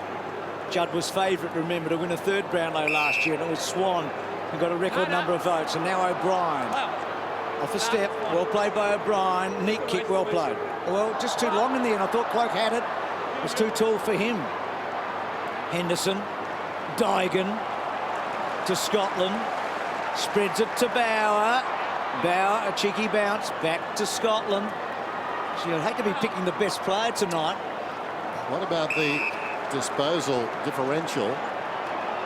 Sounds pretty impressive. 352 to 288. Carlton on top for those who just tuned in. Here's Dygan again. Goes across the ground, finds Scotland. Hugs the boundary. Taken by Curnow. Good to see Dygan having a lot of the football. Play him at a form right here. And Dennis, on that disposal differential, Carlton also lead the tackle count. Often when you see a side get absolutely smashed, they have the tackle numbers up, but they've dominated Collingwood in every possible statistic. Jamison finds Henderson. Comes to Gibbs. It goes short to Yaron, and Yaron is at right half back. Betts running hard for him. Tom, I know you are giving the best player tonight. I mean, how long is the list for Carlton? I mean, there must be half a dozen blokes running through your mind. Well, Judd started the game off exceptionally well. Betts has kicked 5 goals. Bryce Gibbs playing an unbelievably selfless team role across half-back, and Andrew Carrazzo's nullified arguably the best player in the competition. Armfield, centre wing. Murphy's had a fair night as well with a couple of... Has he had a lazy 33? Lazy. So Yaron piercing the ball through the centre to Dygan, and then Dygan out wide to Robinson, almost a collision. Takes Sinclair on. Scotland made very few mistakes tonight, and now they gang tackle. Can I put And that Scotland ball's on that not list? coming out. You'd take a long time to get point a Collingwood player, wouldn't you? I mean, you would. probably the best. Collingwood team tackle. I don't know. Oh, yeah, the best 8 or 10 players on the ground are probably Carlton players. Scotland's coming up for 33. So 14 in the first quarter, I think Dennis told us. Good kick. That's a long ball in and then belted through for a bottom line. Just had a look at the seats behind the goals there. There would have been, you know, close enough to 90,000 here tonight, and you have to say the black and white were marching out 5 minutes before the third quarter.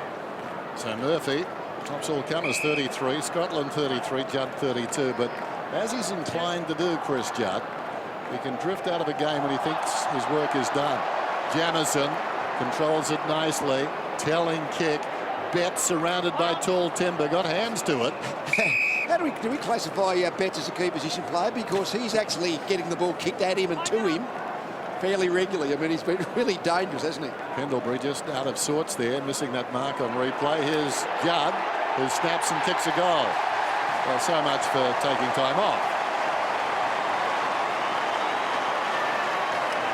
Well, it's ridiculous to say that he's in career best form, Judd, because it's such a career, but his first 3 matches this year have been very much like he played for most of last year. We talked about his great record against Collingwood. Every time in the last half a dozen matches that he's had 30 disposals, he's actually got the 3 Brownlow votes. So it'll be pretty interesting to see what round 3 does for the Brownlow for Judd this year. But this has been a bitter defeat for Buckley and for Collingwood. That's been fantastic, hasn't he been? Judd has had 17 contested possessions, 11 clearances, 33 disposals. That's his first goal, but he's done everything else. He's kicked 4 goals this year. The most he's kicked for Carlton is 15 in the season. Prolific, of course, as a young player at the Eagles in that area, but what a player he is. Dygan pushing forward. G. Cruiser clever. Back to the Shaw, cuts it off with a running bounce and then looks up for Dawes. Really struggling Dawes at the moment. Dygan, gee, hasn't he done well since he's come on? Out to Murphy. And then Murphy back inside to Curnow. So Andrew Walker to come back in the next couple of weeks. Robbie Warnock will be getting nervous. What's that stat of yours, Bruce? There's always a team that comes from the bottom half, bottom 8 last year and finishes top 4 the following year. Yep. Almost a statistical fact. Well, last year it was West Coast who went from bottom to 4th place. His side bottom. There's Blair. Interesting watching Nick Dygan. He's really pushing himself, realising this is a terrific opportunity to get some match practice in. Took off deep into the forward line moments ago.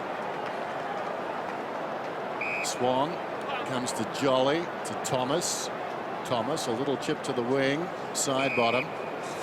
We'll get a good test of Carlton here also because they've been beaten comprehensively by Collingwood in the past. And this is an opportunity really to put the foot on the jugular and make a statement. Side bottom. Kicks it to where only one man could mark it. That's Wood. He's 55 metres out. Plays on. Very close to Judd. It affected the kick. It floats down towards full forward. Missed by Dawes. Taken by Sinclair. He snaps and misses. 116 plays 55. A lot of hype about this game, but really Collingwood, after the poor start, never on terms. And Lee, how quickly can a team like Collingwood become a very good team again after a performance like this tonight? I mean, well, they clearly can, but there's certainly no certainty of any of that stuff. I mean, the fact is your confidence and your form, it just doesn't automatically mean we can turn it on. It's not like, as they say, buying in a shop. They've got a lot of work to do because they are at the average over the 3 games to this point. We know they've got some good players out, but they just aren't really getting the performance out there anywhere near what they were for the majority of the last year or two. So the 14th time these two teams in a home and away have had 80,000 plus, so 84,529 here tonight. Armfield holds up well. Back to Tui. And Tui works his way through to Cruiser. Has been so important, Cruiser. To Simpson. That's clever by Simpson. He's got to get it again. To Dygan. The old 1-2. Back to Simpson. I feel like he's got endless energy, Simpson. I've never seen him tired. Back to Gibbs. Gibbs normally a good kick. Demands a bit of Murphy. Murphy gets down low and then hooks the ball back, and Marty Clark waits for the bounce to Fasolo. Just thinking, Bruce, Arizona's out, Qatar's in. That's where they went for their pre-season camp. That's where everybody will be going next year. Qatar, Qatar? World Cups are there in a few years' time as well. Catch a bit of that. Fasolo's kick inside the forward 50, and Wood has been paid the mark. Simply too tall there. The man jumped very high. Cloak back to the goal square. Decided height advantage on Tui. He wants the ball out in front. Here he comes. Well, straight through his fingertips. Didn't really touch it. Blair's got it. Snaps at goal. Good looking effort from Blair. And he puts it against the post. Dennis, I've been dying to get in paraskevidecatria. I was hoping you would. Yeah. And that's the fear of Friday the 13th. Has that got any relevance tonight? Well, yeah. It has, I guess. It is Friday the 13th. What a silly question. What's the word again? Paraskevidecatria. We've got another Friday the 13th game later on. That is a first, that one. Have we? We do. God, does that mean Dennis is going to do another opener? Let's hope No, so. I just think keep that one. Oh, well, I suppose the teams will be different. Anything to get out of a bit of work. Ball goes across the ground. Pendlebury. Murphy arrived in the opposite direction. Swan diving in there. He'll be gone. It's Robinson, I think, at the base of that. You must get it out. Armfield, in fact. Shaw comes across the ground his side bottom. Sends it wider still to Keefe. There's a lot of navy blue back there. Keefe decides to run it up. He's on the wing now. He kicks to a contest. Pendlebury works in front, as has been the case all night. Carrazzo right there with him, and the ball goes out of bounds. So great result for Brett Ratton. So have a look at that. Since 1995, they haven't been 3-0 now. They play Essendon next Saturday, and the Bombers are heavy favourites this weekend. And they haven't been 3-0, the Bombers, since 2000, when they won every match but one. So that looks like being a huge match. Beams on the end. Can he get enough on it? Cloak, strong, couldn't quite hold it. She ladled it well. Swan, those in a scoring position. Does the team thing. Good kick. And Sidebottom, who's kicked one already, will surely kick a second. So little scraps for Collingwood late. And they like to be at the head table, Collingwood. They don't usually feed on scraps. I think he might have hit his shoulder there, Clark. Stayed out there, Dennis, but he sort of came to the boundary and then stayed out. So Sidebottom gets a second goal for him tonight. Tough night for Nathan Buckley. So I guess he's going to give his first ceremonial spray after this game. I think that's expected almost, isn't it, Lee? Depends if you want to get angry or you want to try and find a way, Dennis, I think. Looking at him, I think he wants to get angry. I think tonight it might be... That's enough, Lee. You're saying too much. Sorry, Lee. I suckered you in.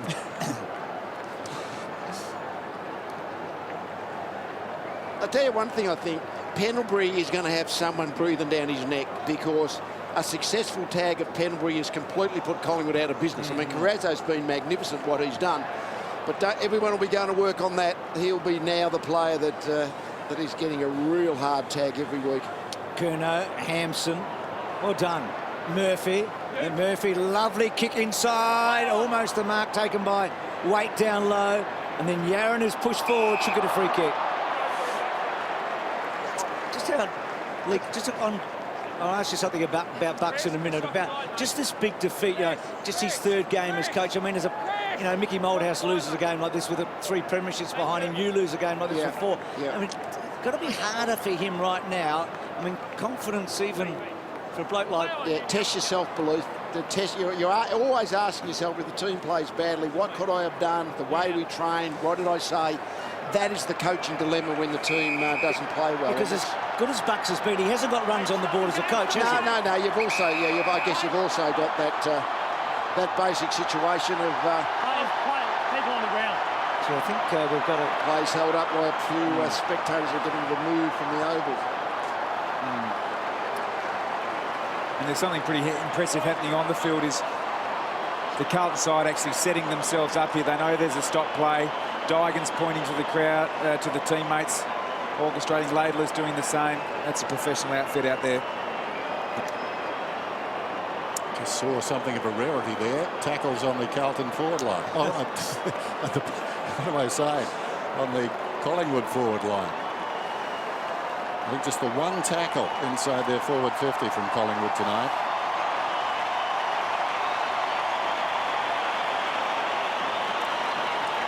Let's get back to the game.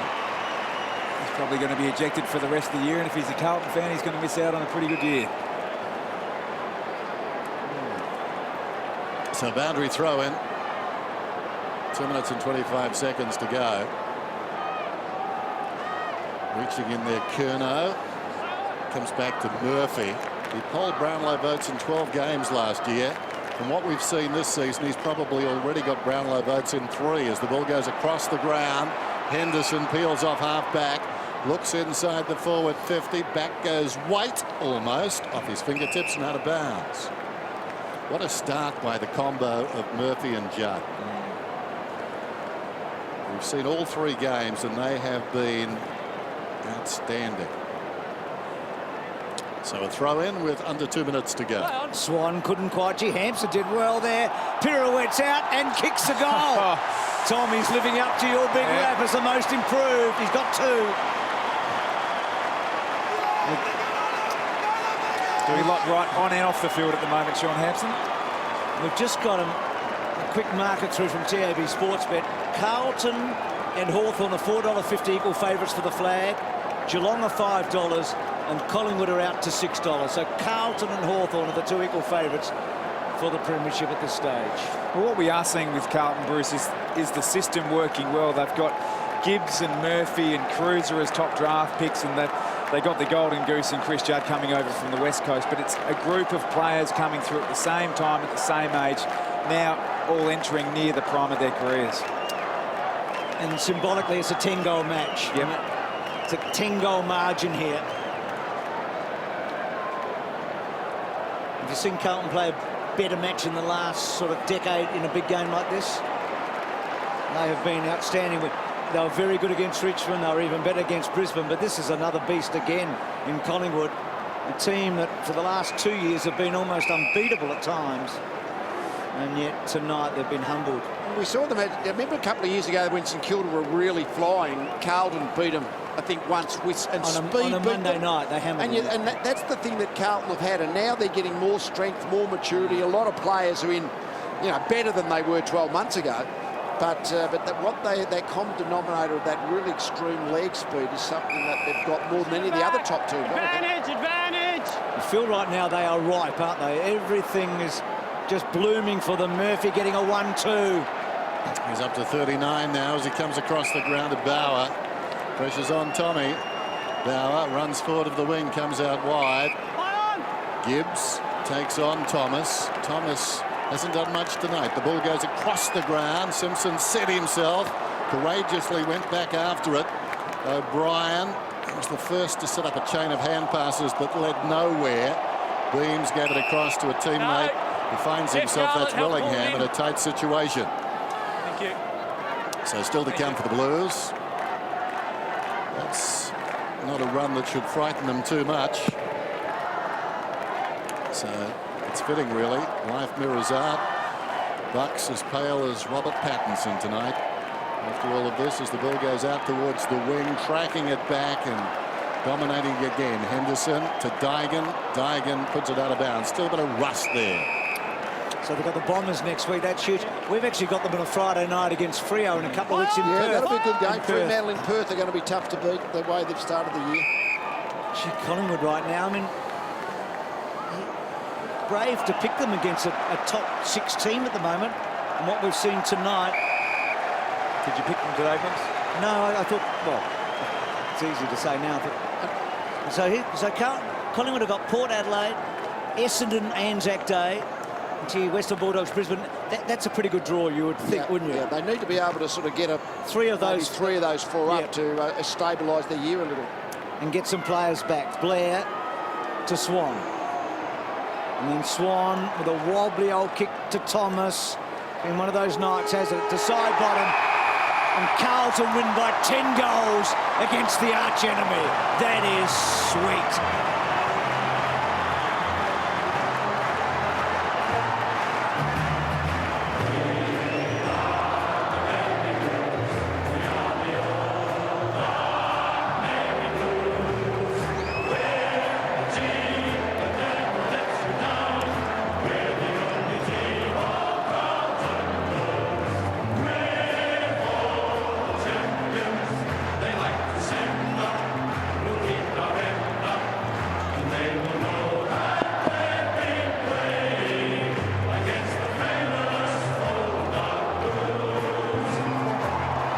So a great win by Carlton. They set it up early, didn't they? That midfield domination. And they ran Collingwood ragged.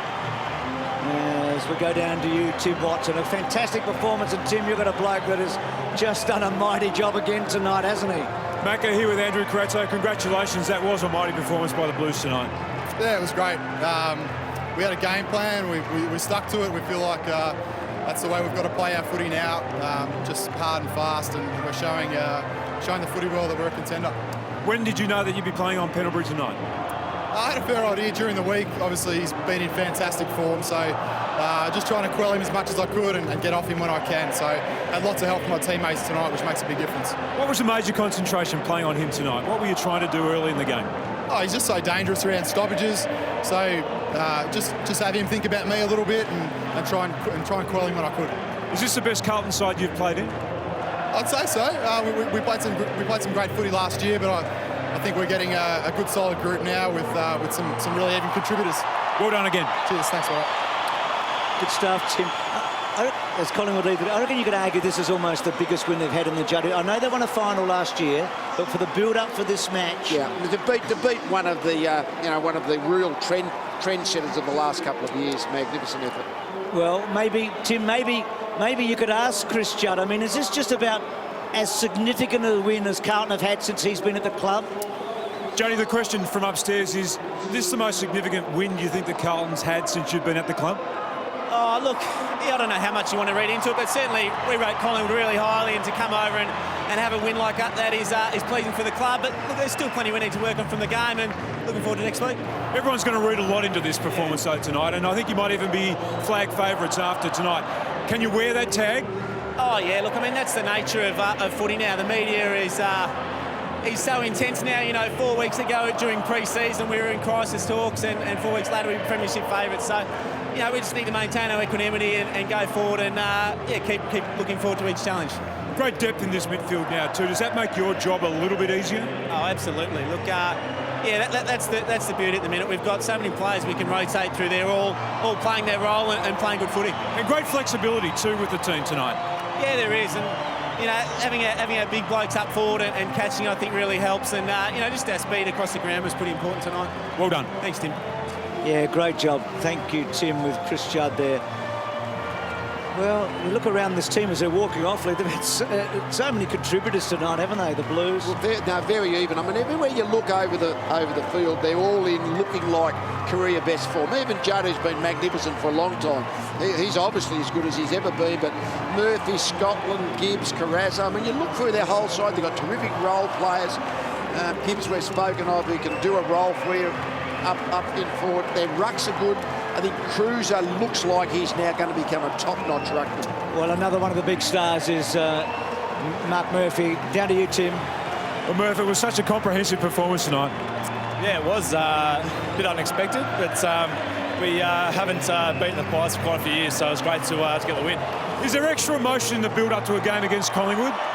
There's always a big build-up externally, but you know, every game's worth 4 points. So just another one that we want to get under the belt, and that's a great start for us. Great to see Cruiser in such form too, and Hampson now pushing up. Yeah, it's great to have those two big blokes putting it down our throats in the midfield. So they're going forward as well, King guys, which is perfect for us. Well done to you again tonight. I think you had about a lazy 39 touches. You seen it okay at the moment? I was saying I'm all right, not too bad. Well done. So 39 to Murphy and 2 goals, 35 to Judd and 1. You're not going to win when they get those stats. They've got a lovely spread going into the forward line. They haven't got the problem of just a play that everyone looks for when they go forward. I mean, Betts gets on the end of them. Waite gets on the end of it sometimes. So does Garlett. So they look like they're able to kick a score without depending on any 1 or 2 players. And that's a really good attribute to have. Well, this year, in the first 2 weeks, they had 12 individual goal kickers in both those matches tonight. 1, 2, 3, 4, 5, 6, 7, 8, 9 again, and Betts gets a handful. Well, the balance is really good. I think if there has been an underrated player for Carlton in the forward line, it's been Jared Waite. He's provided some real structure. Walker comes into that. All of a sudden, as a defensive group, you're looking at someone who can take a pack mark w's 6'4", and then a small player who can do all the damage. Well, Waite's history a little bit is suspension and injury. Yeah. It's sort of just shortened years for him.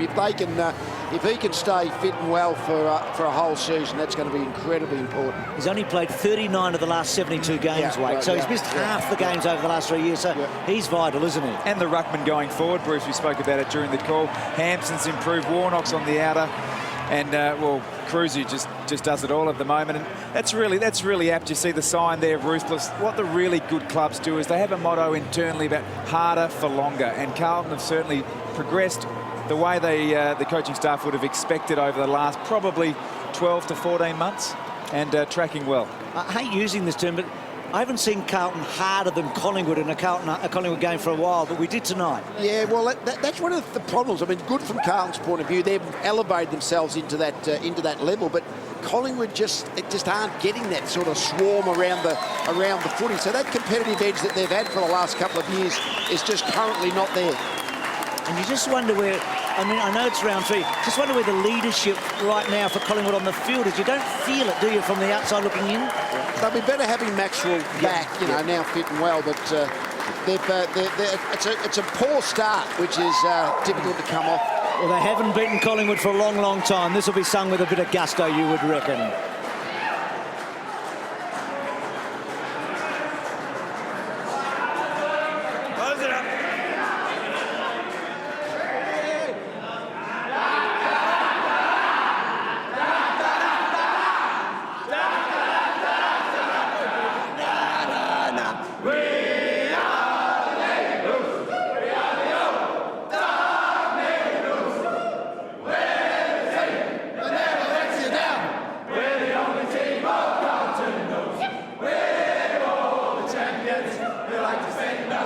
Keep our ends up.